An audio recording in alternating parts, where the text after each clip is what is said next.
Puji Tuhan, selamat hari Minggu yang diberkati. Seperti biasa katakan bersama saya orang yang paling disayang sama Tuhan. Dimanapun saudara berada di hari Minggu ini, saya berdoa saudara baik-baik, sehat-sehat dalam segala sesuatu. Sama seperti jiwa saudara, baik-baik saja. Kita masih dalam suasana merayakan Natal. Saya kembali mengucapkan selamat hari Natal, selamat hari kelahiran Juru Selamat dan Tuhan kita Yesus Kristus. Tema Natal Bethesda Church tahun ini adalah The Greatest Gift. Yesus Kristus adalah pemberian yang terbesar dan yang terbaik dari Bapa di surga buat saudara, buat saya. Betapa saudara dan saya adalah orang-orang yang sangat berbahagia karena saudara dan saya percaya sama Yesus, dan betapa saudara dan saya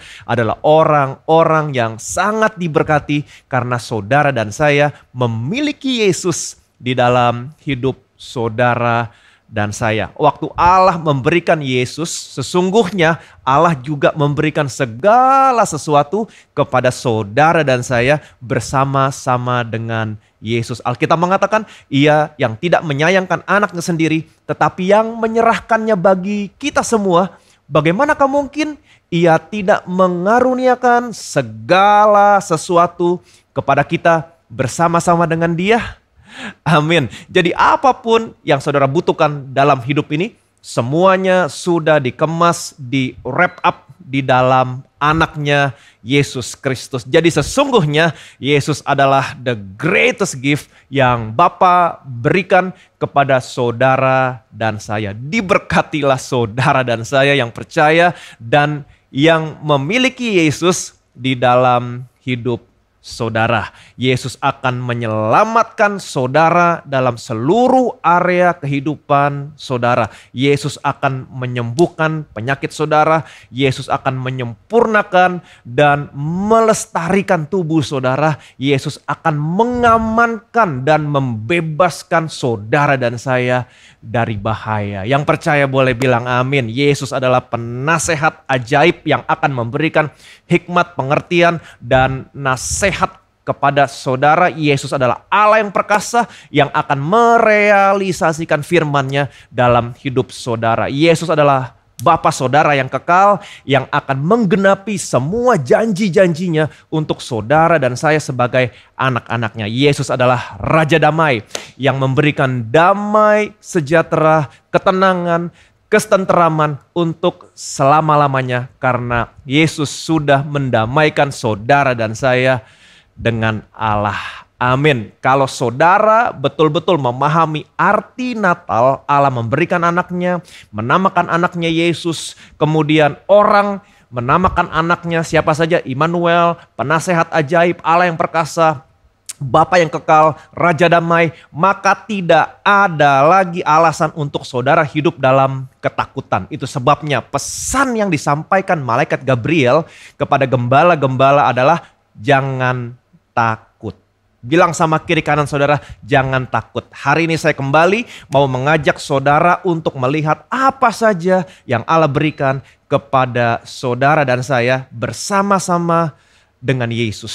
Saya mau saudara mengerti ada begitu banyak yang Allah berikan kepada saudara dan saya bersama-sama dengan Yesus. Kalau saudara tahu kebenarannya, maka saudara tidak akan takut lagi. Kita lihat firman Tuhan dari Lukas pasal 2. Lalu kata malaikat itu kepada mereka, jangan takut sebab sesungguhnya aku memberitakan kepadamu kesukaan besar untuk seluruh bangsa. Hari ini telah lahir bagimu Juru Selamat, yaitu Kristus Tuhan di kota Daud. Dan inilah tanda bagimu, kamu akan menjumpai seorang bayi dibungkus dengan lampin dan terbaring di dalam palungan. Di sini diceritakan malaikat Gabriel menampakkan diri kepada gembala-gembala sambil berkata begini, jangan takut, hari ini telah lahir bagimu Juru Selamat, yaitu Kristus Tuhan di kota Daud. Dan inilah tandanya bagimu, kamu akan menjumpai seorang bayi dibungkus dengan lampin dan berbaring dalam palungan. Lalu Alkitab menceritakan mereka cepat-cepat berangkat dan menjumpai Maria dan Yusuf dan bayi Yesus yang sedang berbaring di dalam palungan. Waktu mereka melihat bayi Yesus, mereka sangat bersukacita. Mereka memuji dan memuliakan Allah karena segala sesuatu yang mereka dengar dan mereka lihat semuanya sesuai dengan apa yang telah diceritakan kepada mereka mengenai tanda juru selamat. Dan inilah tandanya bagimu. Kamu akan menjumpai seorang bayi dibungkus dengan lampin dan berbaring di dalam palungan. Amin. Kemarin kita sudah melihat tanda tentang Immanuel. Betul? Seorang perempuan muda, anak darah, perawan atau virgin mengandung. Dan hari ini kita kembali melihat tanda tentang juru selamat. Apa tandanya? Seorang bayi dibungkus dengan lampin dan berbaring di dalam palungan. Pertanyaan saya, kenapa tanda ini begitu penting? Seorang nabi dalam perjanjian lama yang bernama Nabi Mika pernah menubuatkan tempat di mana Yesus dilahirkan di Bethlehem.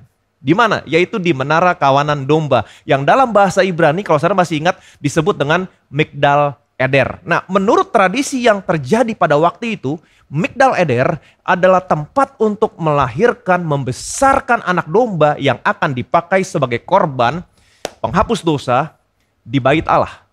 Ketika ada anak domba yang lahir, mereka akan membungkus anak dombanya dengan lampin dan membaringkannya di dalam palungan. Mereka menjaga, mereka membesarkan dan memelihara anak dombanya. Kenapa demikian? Karena biasanya anak domba begitu aktif, berlari ke sana ke sini.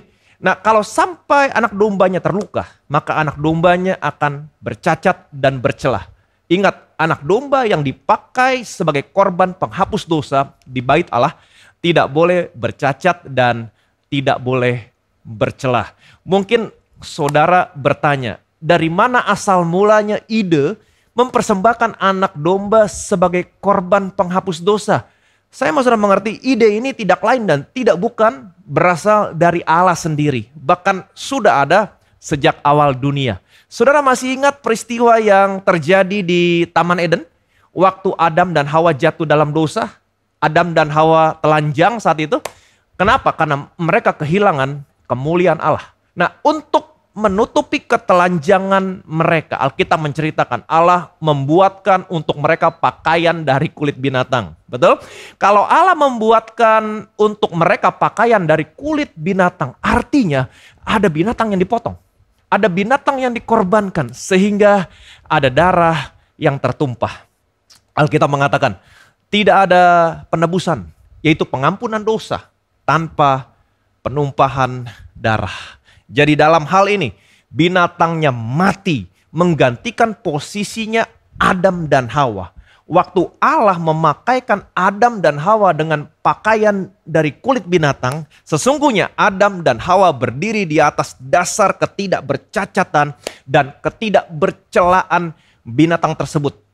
Amin. Dengan kata lain, telah terjadi pertukaran tempat. Betul? Nah, kalau saudara perhatikan baik-baik pada zaman Musa, setiap hari bangsa Israel datang ke bait Allah, membawa anak domba yang tidak bercacat dan tidak bercelah, diberikan kepada siapa? Diberikan kepada imam. Dan dalam hal ini, imam mewakili siapa? Mewakili Allah. Amin. Nah, apa yang imam lakukan? Imam tidak memeriksa orang berdosanya, tetapi imam memeriksa anak dombanya. Kenapa? Karena anak domba yang dipersembahkan sebagai korban penghapus dosa, ingat, tidak boleh bercacat dan tidak boleh bercelah. Imam, dia memeriksa anak dombanya. Jika anak dombanya sempurna, tidak bercacat dan tidak bercelah, maka imam memberitahukan kepada orang yang mempersembahkan korban untuk meletakkan tangannya di atas anak dombanya. Nah, ini merupakan identifikasi, pertukaran tempat. Dosanya ditransfer kepada anak dombanya. Pada saat yang sama, ketidakbercacatan, ketidakbercelaan anak dombanya ditransfer kepada orang tersebut. Kemudian apa yang imam lakukan? Imam memberikan pisau kepada orang ini untuk membunuh anak dombanya. Supaya orang ini tahu bahwa dosanya yang menyebabkan kematian anak domba ini. Setelah anak dombanya dibunuh, perhatikan baik-baik, imam membawa anak dombanya kemana? Ke atas mezbah korban bakaran. Nah, api yang ada di mezbah korban bakaran membakar habis anak dombanya. Nah, ini merupakan gambaran di mana api murka Allah yang menghukum semua dosa dan pemberontakan orang itu. Hukumannya tidak jatuh kepada orang yang berdosa yang seharusnya dihukum, tetapi hukumannya jatuh kepada anak dombanya. Nah, karena sudah terjadi transfer, pertukaran tempat, karena anak dombanya sudah menerima api murka Allah, maka orang yang tadi berdosa, dia bisa berjalan pulang dengan bebas. Orang ini pulang dalam keadaan yang tidak sama seperti pada waktu dia datang ke bait Allah. Waktu dia datang ke bait Allah, ingat, dia adalah orang berdosa. Tetapi waktu dia pulang, puji Tuhan, dia pulang membawa kebenaran anak dombanya. Orang ini pulang sebagai orang yang berkenan di hadapan Allah. Orang ini pulang sebagai orang yang dibenarkan dan diberkati. Semuanya terjadi karena kasih karunia Tuhan. Jadi ide mempersembahkan korban binatang berasal dari Allah sendiri. Tetapi Allah tahu bahwa korban binatang bukan korban yang sempurna. Amin. Hanya ada satu korban yang sempurna, yaitu korban yang sesungguhnya tidak lain dan tidak bukan adalah anak domba Allah yang menghapus dosa dunia. Bukan untuk waktu sementara, tetapi untuk selama-lamanya. Yang percaya boleh bilang amin.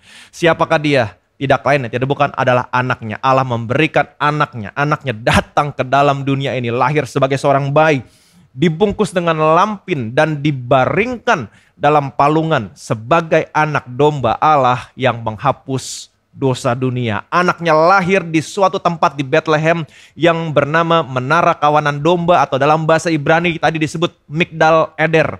Tempat untuk melahirkan dan membesarkan anak domba yang akan dipakai sebagai korban penghapus dosa di bait Allah. Itu sebabnya waktu gembala-gembala melihat, mereka sangat bersuka cita. Mereka memuji dan memuliakan Allah karena segala sesuatu yang mereka dengar dan mereka lihat semuanya sesuai dengan apa yang telah dikatakan mereka mengenai tanda juru selamat.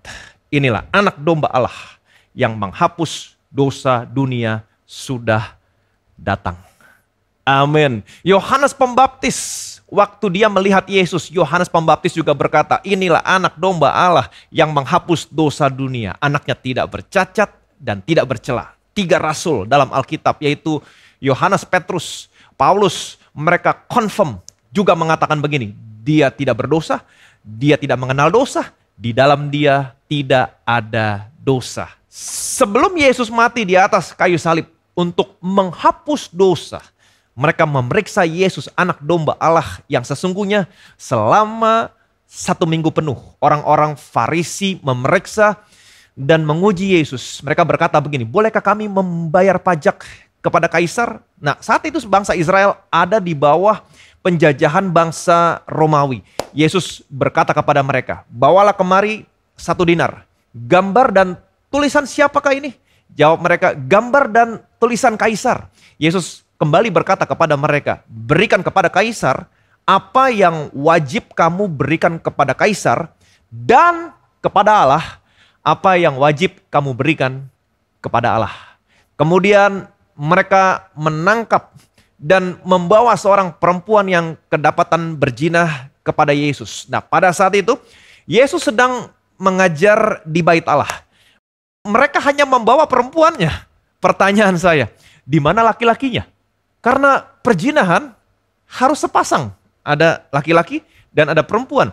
Jadi saudara bisa melihat di sini tujuan yang sebenarnya mereka membawa perempuan ini kepada Yesus bukan untuk menegakkan hukum Taurat yang berbunyi jangan berzina, melainkan untuk mencobai dan menjebak Yesus. Mereka berkata kepada Yesus, guru, perempuan ini kedapatan berzina. Menurut hukum Musa, dia harus dilempari dengan batu. Apa pendapatmu?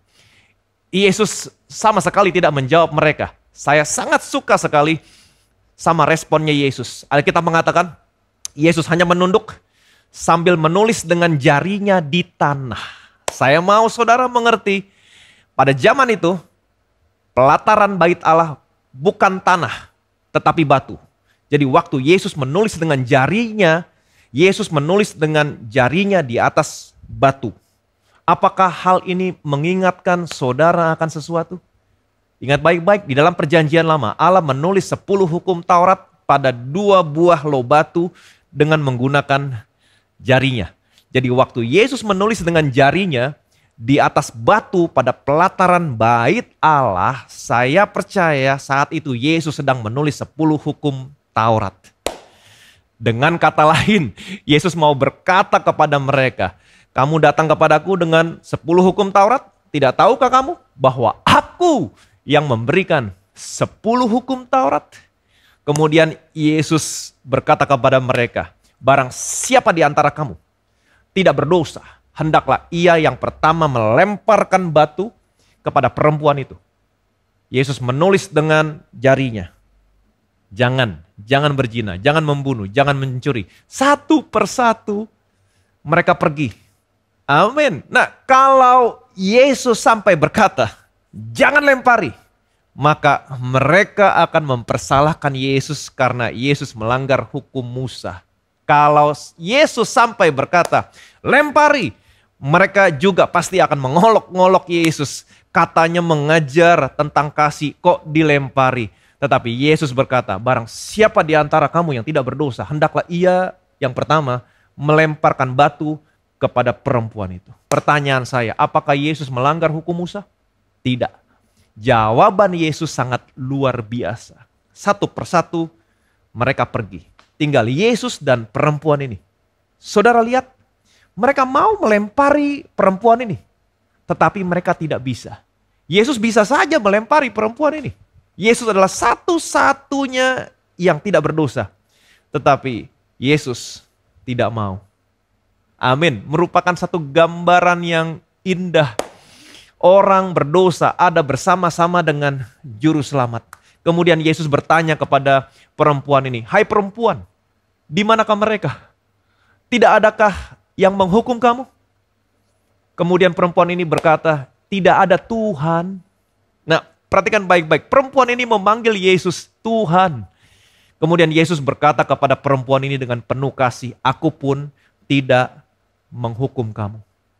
Amin. Allah mengutus anaknya ke dalam dunia ini bukan untuk menghukum, melainkan untuk menyelamatkannya oleh Dia. Yang percaya boleh bilang amin. Yesus berkata, aku pun tidak menghukum kamu. Pergilah dan jangan berbuat dosa lagi mulai dari sekarang. Amin. Aku pun tidak menghukum kamu. Pertanyaan saya, apakah Yesus kompromi dengan dosa perempuan ini? Tidak. Ingat baik-baik, setiap dosa harus dihukum. Kalau begitu, kenapa Yesus berkata, aku pun tidak menghukum kamu? Karena Yesus tahu, satu penghukuman lagi akibat dosa harus aku tanggung di atas kayu salib. Amin. Amin. Saudara perhatikan baik-baik urutan dari apa yang Yesus katakan. Ini sangat penting sekali. Yang pertama yang Yesus katakan, aku pun tidak menghukum kamu.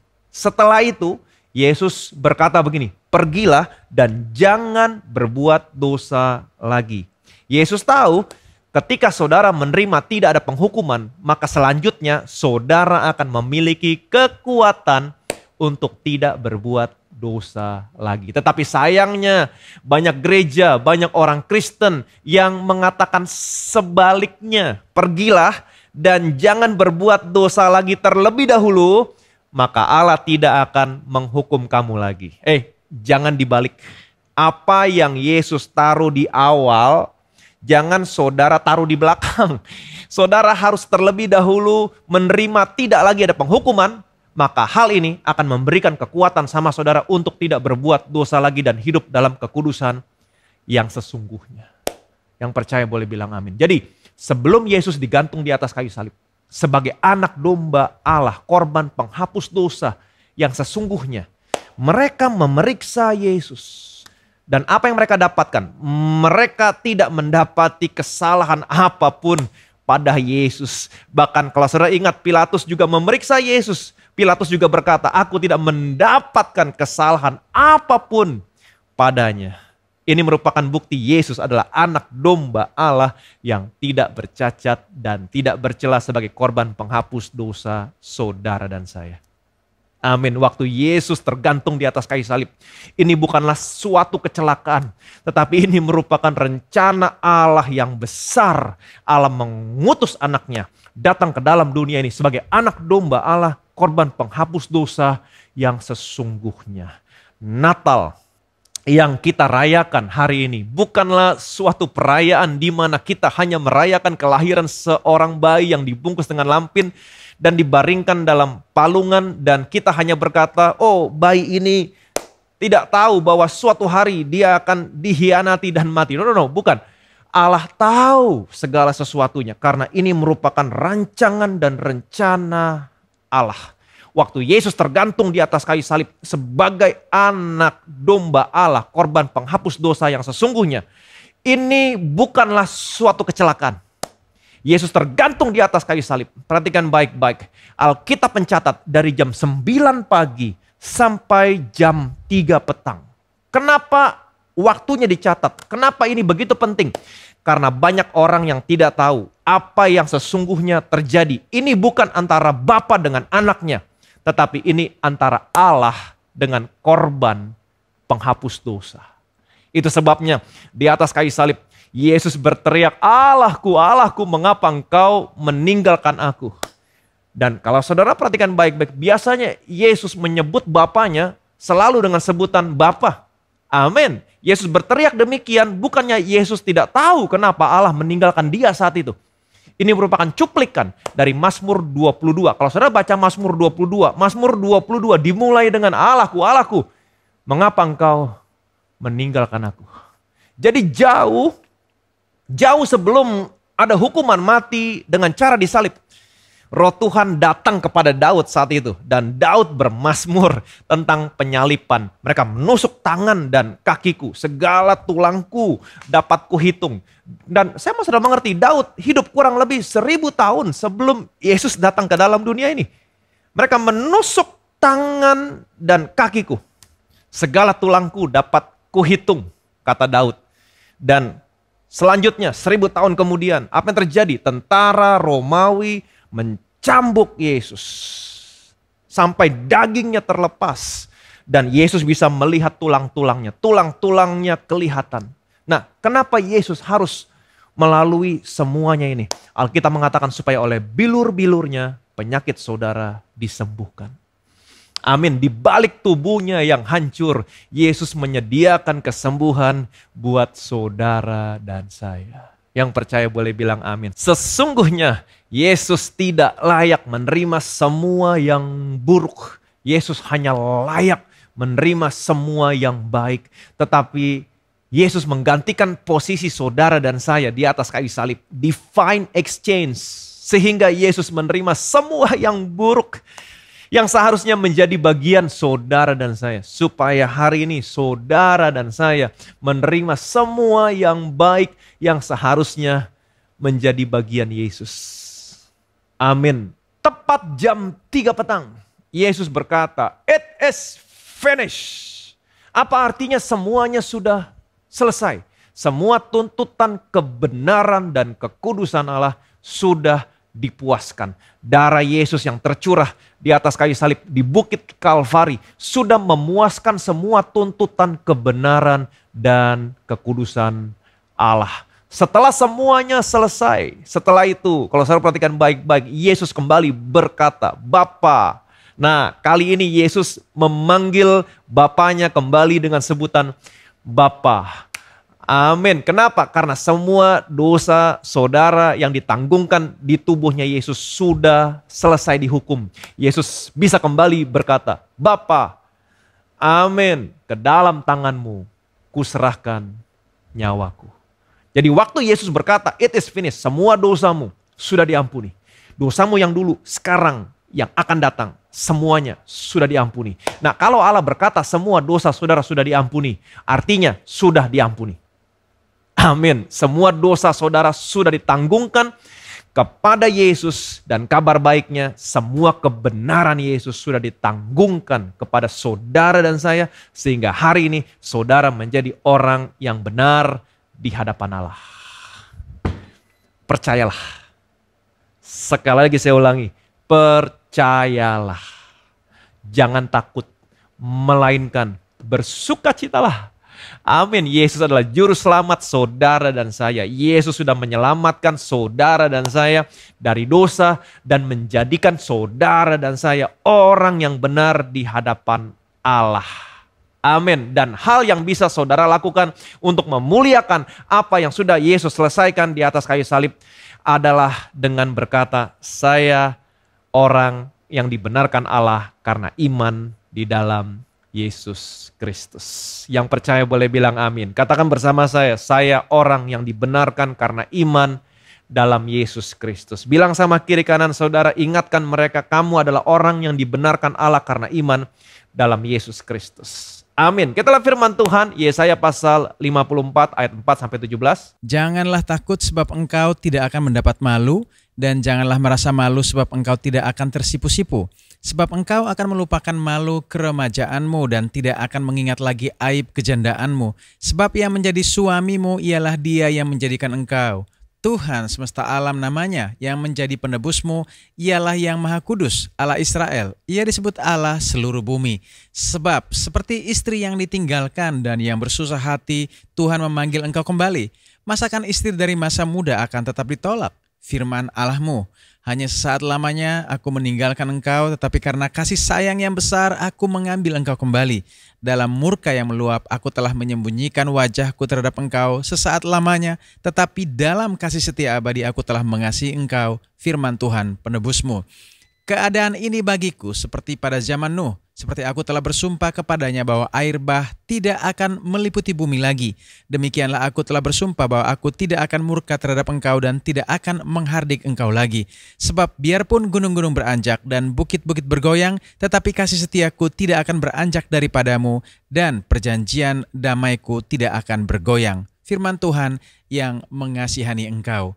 Hai yang tertindas, yang dilanggar angin badai, yang tidak dihiburkan, sesungguhnya aku akan meletakkan alasmu dari batu hitam dan dasar-dasarmu dari batu nilam.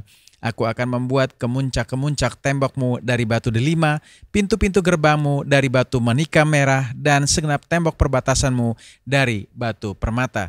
Semua anakmu akan menjadi murid Tuhan, dan besarlah kesejahteraan mereka. Engkau akan ditegakkan di atas kebenaran, engkau akan jauh dari pemerasan, sebab engkau tidak usah lagi takut, dan engkau akan jauh dari kekejutan, sebab ia tidak akan mendekat kepadamu.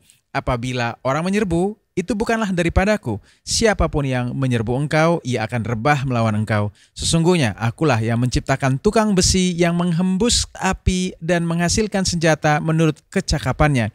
Tetapi akulah juga yang menciptakan pemusnah untuk merusakkannya. Setiap senjata yang ditempa terhadap engkau tidak akan berhasil. Dan setiap orang yang melontarkan tuduhan melawan engkau dalam pengadilan akan engkau buktikan salah. Inilah yang menjadi bagian hamba-hamba Tuhan dan kebenaran yang mereka terima daripadaku. Demikianlah firman Tuhan. Amin. Kalau saudara perhatikan baik-baik, Yesaya 54 adalah sesudah Yesaya 52 dan 53. Yesaya 52 dan 53 berbicara tentang hamba Tuhan yang menderita. Siapakah yang dimaksud dengan hamba Tuhan yang menderita di sini? Tidak lain dan tidak bukan berbicara tentang Tuhan Yesus Kristus, Juru Selamat saudara dan saya. Amin.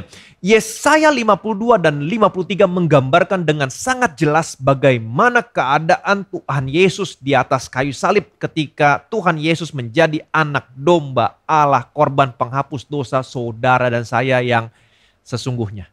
Semua dosa saudara dan saya ditanggungkan kepada Yesus. Allah menghukum semua dosa saudara dan saya di tubuhnya Yesus.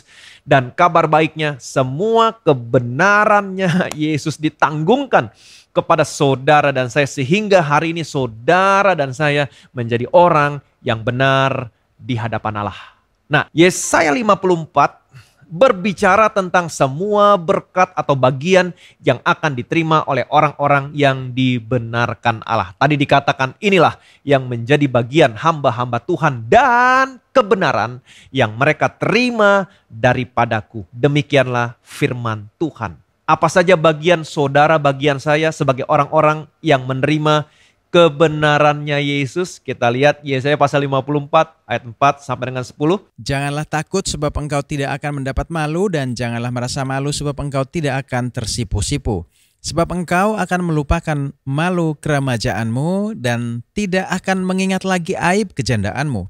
Sebab ia menjadi suamimu, ialah Dia yang menjadikan engkau. Tuhan semesta alam namanya, yang menjadi penebusmu, ialah Yang Maha Kudus. Allah Israel, Ia disebut Allah seluruh bumi. Sebab seperti istri yang ditinggalkan dan yang bersusah hati, Tuhan memanggil engkau kembali. Masakan istri dari masa muda akan tetap ditolak? Firman Allahmu, hanya sesaat lamanya aku meninggalkan engkau, tetapi karena kasih sayang yang besar, aku mengambil engkau kembali. Dalam murka yang meluap, aku telah menyembunyikan wajahku terhadap engkau sesaat lamanya, tetapi dalam kasih setia abadi aku telah mengasihani engkau. Firman Tuhan penebusmu. Keadaan ini bagiku seperti pada zaman Nuh, seperti aku telah bersumpah kepadanya bahwa air bah tidak akan meliputi bumi lagi. Demikianlah aku telah bersumpah bahwa aku tidak akan murka terhadap engkau dan tidak akan menghardik engkau lagi. Sebab biarpun gunung-gunung beranjak dan bukit-bukit bergoyang, tetapi kasih setiaku tidak akan beranjak daripadamu dan perjanjian damaiku tidak akan bergoyang. Firman Tuhan yang mengasihani engkau. Janganlah takut. Amin. Setelah apa yang juru selamat saudara lakukan, Alkitab berkata janganlah takut.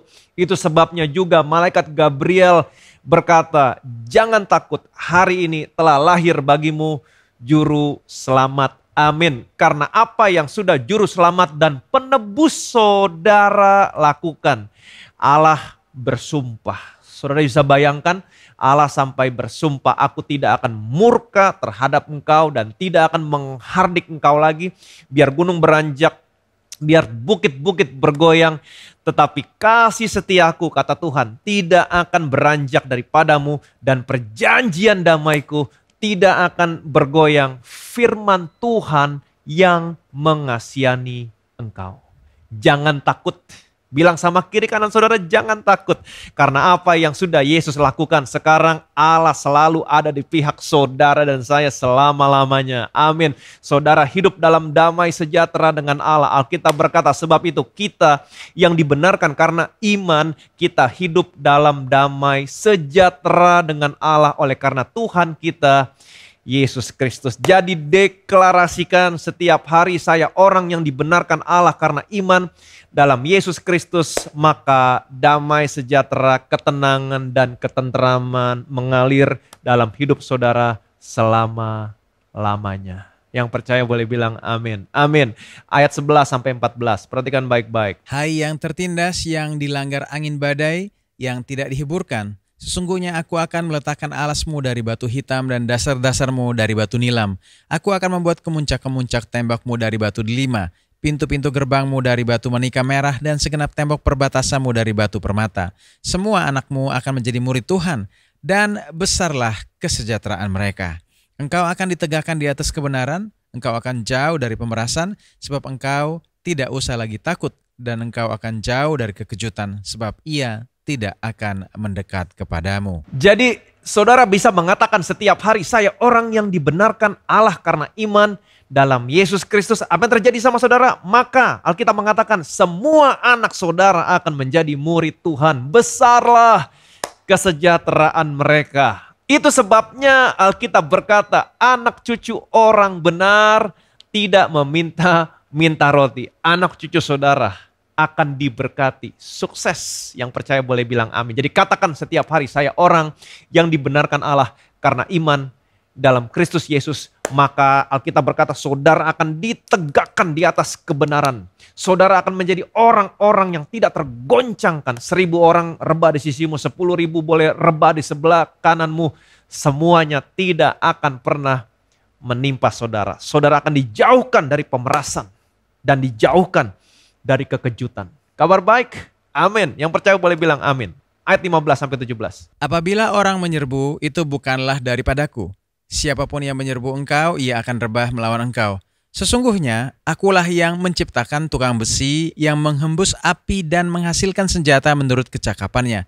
Tetapi akulah juga yang menciptakan pemusnah untuk merusakkannya. Setiap senjata yang ditempa terhadap engkau tidak akan berhasil. Dan setiap orang yang melontarkan tuduhan melawan engkau dalam pengadilan, akan engkau buktikan salah. Inilah yang menjadi bagian hamba-hamba Tuhan dan kebenaran yang mereka terima daripadaku. Demikianlah firman Tuhan. Katakan setiap hari saya orang yang dibenarkan Allah karena iman dalam Yesus Kristus. Alkitab menjanjikan siapapun yang menyerbu saudara, ia akan rebah melawan saudara. Setiap senjata yang ditempa terhadap saudara tidak akan berhasil. Dan setiap orang yang melontarkan tuduhan, mereka akan saudara buktikan bersalah. Wow, suatu berkat yang luar biasa. Alkitab mengatakan inilah yang menjadi bagian hamba-hamba Tuhan dan kebenaran yang mereka terima daripadaku. Demikianlah firman Tuhan. Saudara dan saya adalah orang-orang yang menerima kebenarannya Yesus. Jadi inilah bagian saudara dan saya.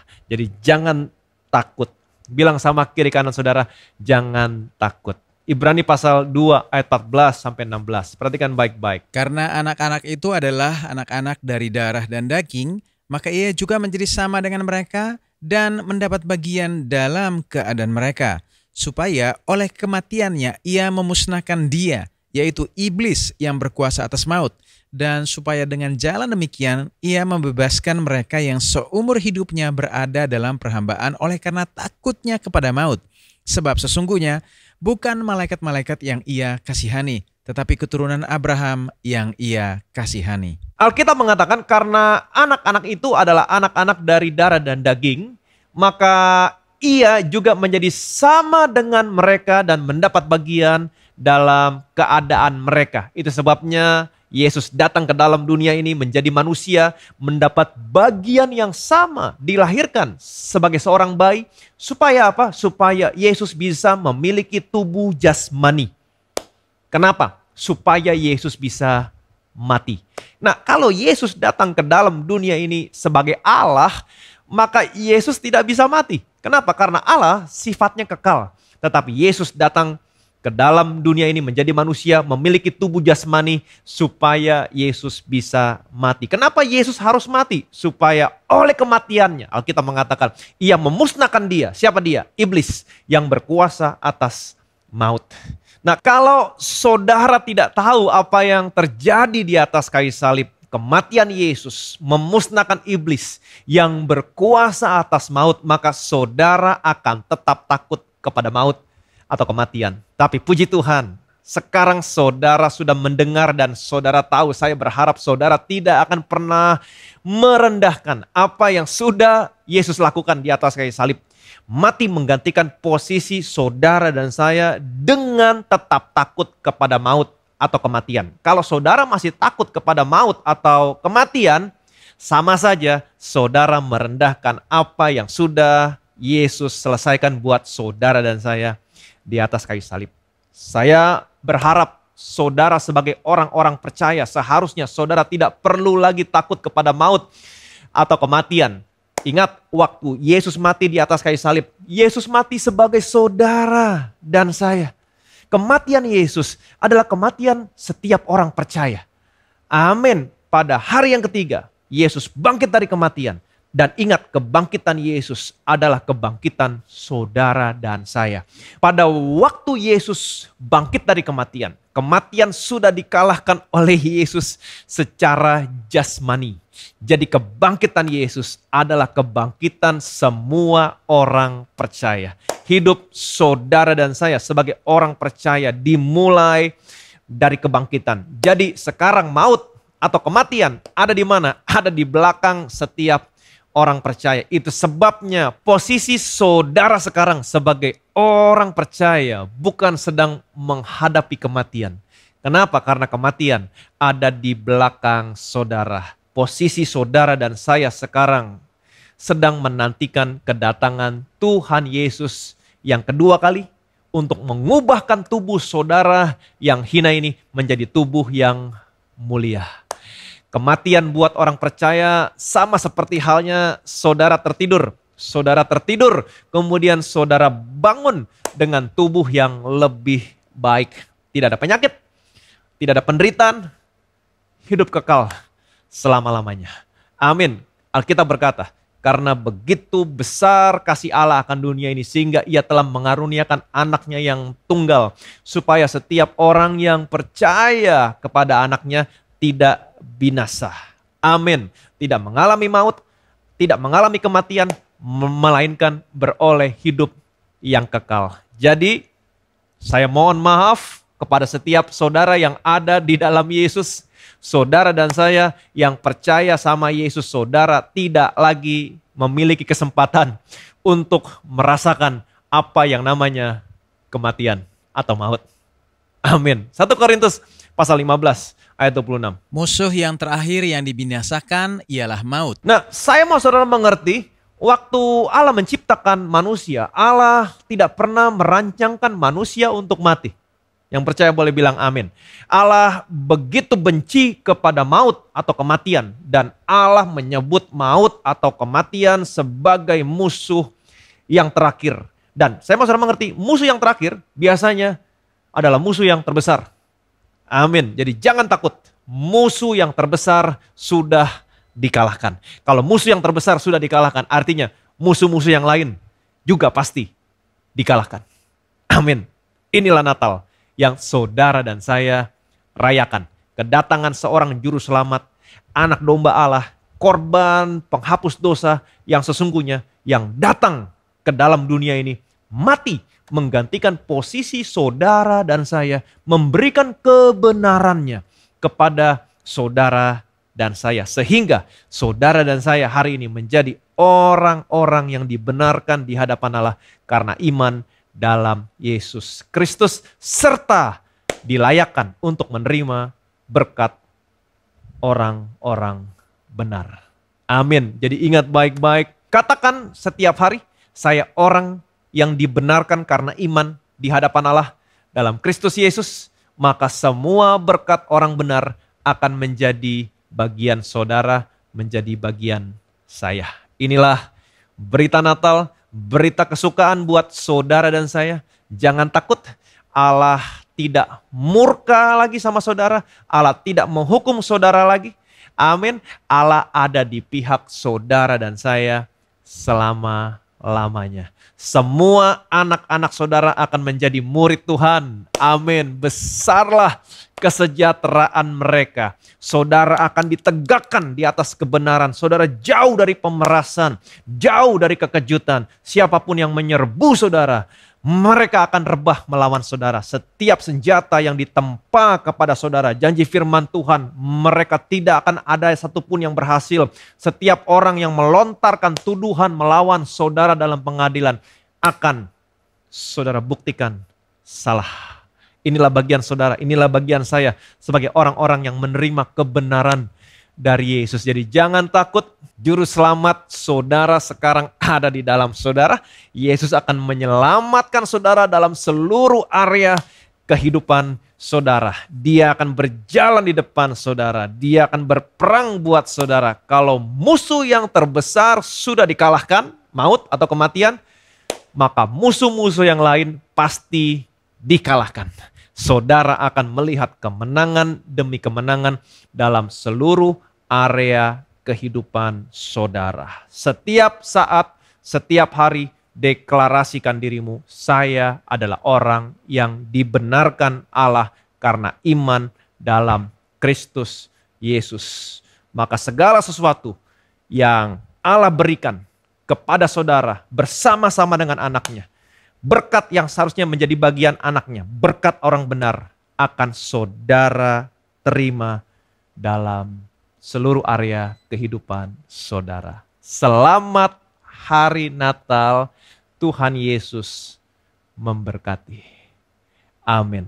Betapa kami bersyukur memiliki Allah Bapa dan Tuhan yang seperti Engkau yang begitu mengasihi kami sampai-sampai Engkau memberikan anak-Mu yang tunggal datang ke dalam dunia ini, mati di atas kayu salib, mencurahkan darahnya, menyelamatkan kami dari dosa, dan menguduskan kami satu kali untuk selama-lamanya, bahkan memberikan kebenarannya kepada kami sehingga hari ini kami bukan lagi orang berdosa, tetapi kami adalah orang-orang yang dibenarkan karena iman dalam Kristus Yesus, serta dilayakkan untuk menerima semua berkat yang menjadi bagian orang-orang benar. Kami yang dibenarkan karena iman, hari ini kami hidup dalam damai sejahtera dengan Allah.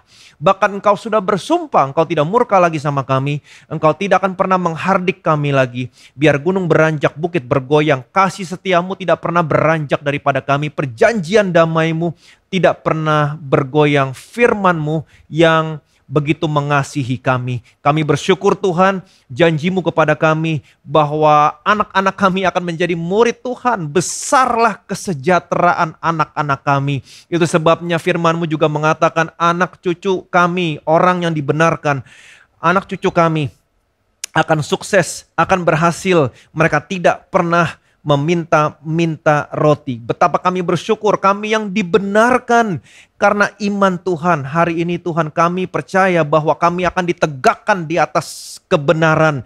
Tidak ada pemerasan, tidak ada kekejutan yang datang kepada kami. Dan kami juga bersyukur Tuhan, kami yang dibenarkan karena iman Tuhan. Siapapun yang menyerbu kami, mereka akan rebah, dan setiap senjata yang ditempa kepada kami, mereka tidak akan pernah berhasil. Dan setiap tuduhan yang dilontarkan kepada kami, fitnah apapun Tuhan, akan dibuktikan bersalah. Inilah bagian kami, inilah berkat buat setiap orang yang dibenarkan Allah karena iman, karena apa yang sudah Tuhan Yesus lakukan. Dan hari ini kami percaya Tuhan bahwa Engkau mati di atas kayu salib, Engkau datang ke dalam dunia ini, mati di atas kayu salib. Kematian-Mu memusnahkan, yaitu maut, memusnahkan iblis yang berkuasa atas maut, dan maut adalah musuh yang terbesar.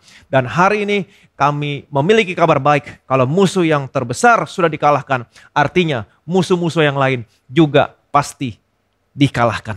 Betapa kami adalah orang-orang yang diberkati. Segala kemuliaan, segala hormat, segala pujian hanya bagi nama Tuhan. Semua yang percaya diberkati. Sama-sama kita katakan amin.